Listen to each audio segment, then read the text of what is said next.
Meski laga FIFA Matchday masih beberapa bulan lagi, namun persiapan demi persiapan telah dilakukan oleh PSSI. Karena bagaimanapun untuk bisa amankan peringkat 3 atau 4, Indonesia akan terus menambah sejumlah pemain keturunan baru. Nah, opsi yang paling ideal untuk saat ini adalah Emiliano Jonathans yang beberapa waktu yang lalu ke Jakarta bersama keluarga. Kemudian Mauro Zylstra dan juga Tristan Guyer. Selain itu, untuk menambah amunisi timnas senior, ketiganya juga bisa diproyeksikan untuk skuad U23 di kualifikasi Piala Asia.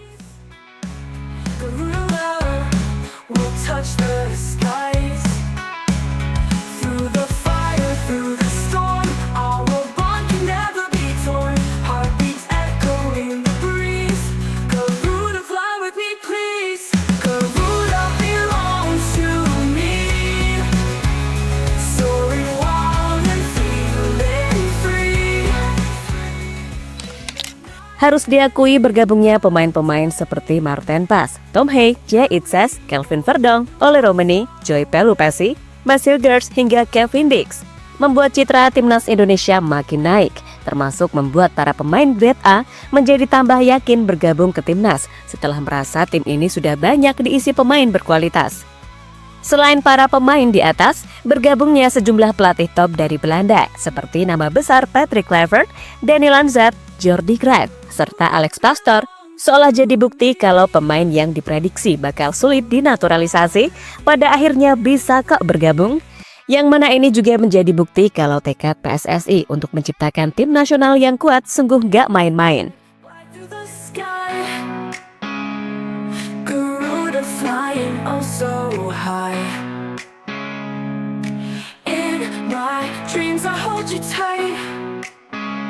You and I will rule the night. Feathers burning through the rain. You and me will fight the pain. Ya, pada matchday Juni mendatang ada sebuah kabar baik yang bisa dimanfaatkan semaksimal mungkin oleh Alex Pastoor, asisten pelatih yang lebih sering menemani para pemain berlatih. Di mana mengutip dari laporan bolasport.com, timnas Indonesia akan mendapatkan waktu TC yang jauh lebih panjang pada jeda internasional Juni mendatang.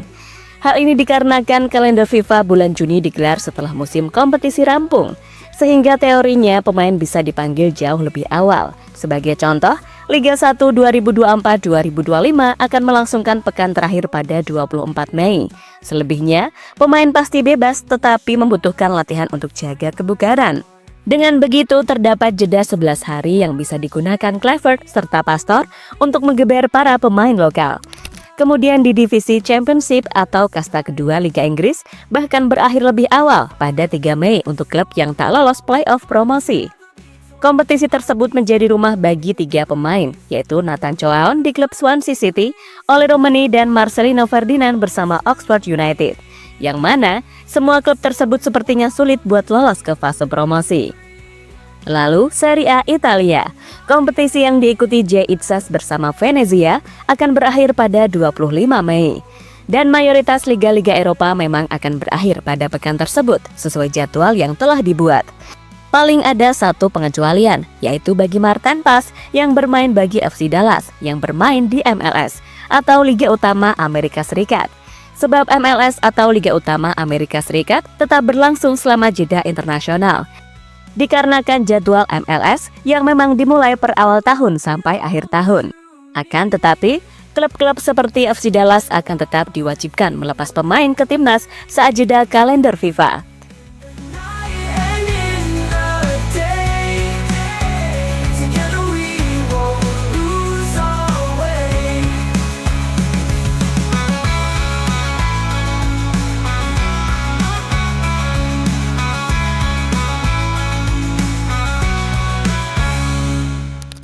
Ya, dalam hal TC dan latihan, tentu saja Alex Pastoor menjadi orang paling tepat yang paling siap menggeber penerapan taktik.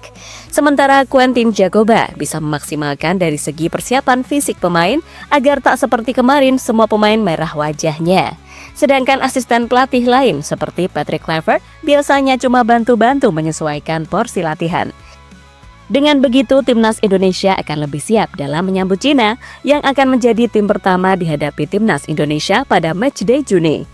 Cina sendiri kini terjerumus di dasar klasemen dengan 6 poin setelah 2 kali kalah di matchday Maret atas Arab Saudi dan Australia.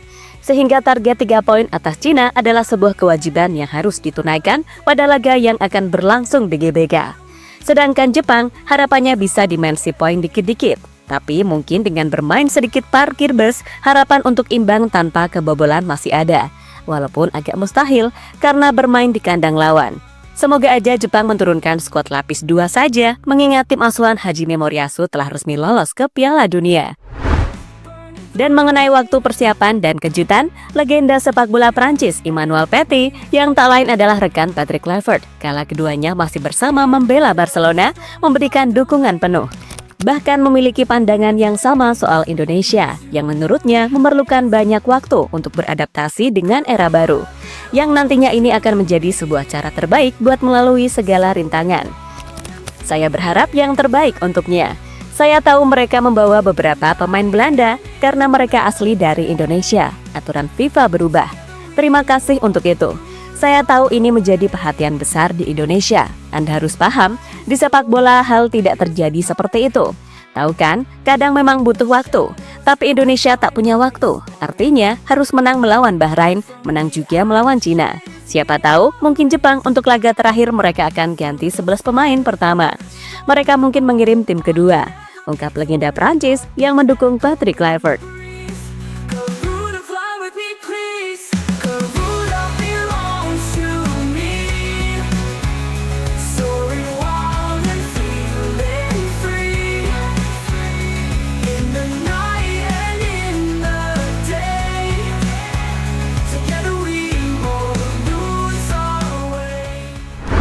Bulan Juni, PSSI siapkan kejutan. Selain waktu persiapan, sepertinya PSSI juga belum akan berhenti mencari pemain keturunan. Saat ini, makin banyak pemain yang masih eligible dan dirumorkan akan menjadi pemain yang selanjutnya. Ada beberapa pemain telah disiapkan oleh PSSI, mulai dari Mauro Zylstra yang sudah mempersiapkan berkas-berkasnya, Miliano Jonathans yang sudah menemui PSSI di Jakarta beberapa waktu yang lalu, hingga Tristan Guyer dan juga Jayden. Untuk Miliano Jonathans, jadi nama terdepan yang disebut-sebut akan segera berpaspor Indonesia. Proses naturalisasi pemain FC Utrecht ini diketahui masih terus diupayakan dengan kedatangan sang ayah Dennis Jonathans ke Jakarta. Uniknya, ayah dari Miliano ini membuat publik terkejut di sela-sela kunjungannya ke tanah air, yang ternyata untuk menjadi seorang mu'alaf, pemeluk agama Islam. Hal yang mengejutkan ini telah dikonfirmasi oleh Hamdan Hamadan selaku penasehat khusus Menpora. Kemudian Tristan Guyer, pemain yang memiliki tato bertuliskan kata keluarga di dadanya, mengaku sudah dihubungi PSSI beberapa kali belakangan ini. Saat dalam wawancara dengan Football International, pemain Ajax Amsterdam yang tengah dipinjamkan ke PSV Zwolle ini mengaku terus mengikuti perkembangan timnas Indonesia. Saya respect terhadap sepak bola Indonesia. Saya melihat perkembangan timnas Indonesia, ungkapnya kepada Football International. Ya, diketahui Tristan memiliki garis keturunan yang jelas, yaitu dari ibunya yang berasal dari Maluku. Selain itu, bek sayap 20 tahun ini juga seringkali tertangkap kamera sedang mengobrol dengan pemain timnas Eliano Renders. Maka dari itu, ia juga disinyalir kuat akan menjadi salah satu pemain yang bakal menyusul.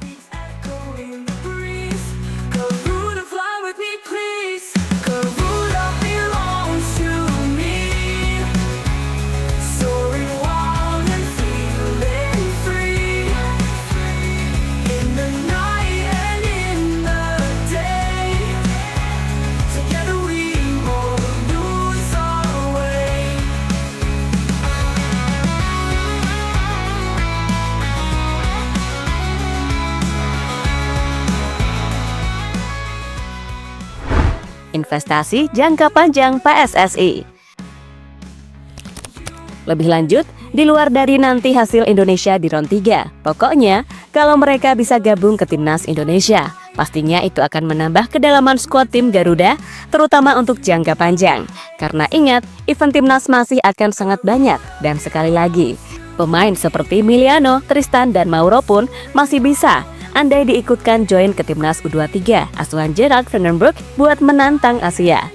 Dan selain itu kita juga masih punya Elkan Bagot yang penampilannya semakin menyita atensi di Blackpool. Nah, khusus soal Tristan, bisa jadi ia adalah opsi terbaik ketika kita gagal mendapatkan Ian Maatsen. Sebab secara kemampuan, ini pemain sangat multifungsi, bisa sebagai wingback ataupun winger yang proaktif menyerang. Untuk itu, baik Tristan maupun Miliano semoga bisa leendang das-des untuk segera menjalani naturalisasi sebelum luput lagi dan dilirik oleh timnas Belanda.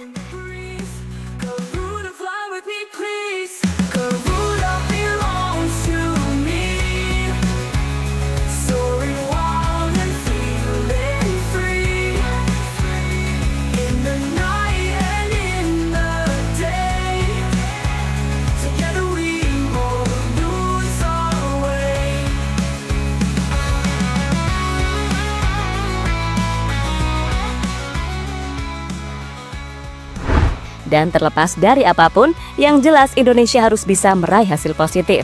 Mau siapapun nanti yang gabung dan main, maka dia punya tanggung jawab yang sama untuk Garuda. Dan mudah-mudahan PSSI nggak cuma kenceng di naturalisasi aja, tapi juga ke liga serta pembinaan.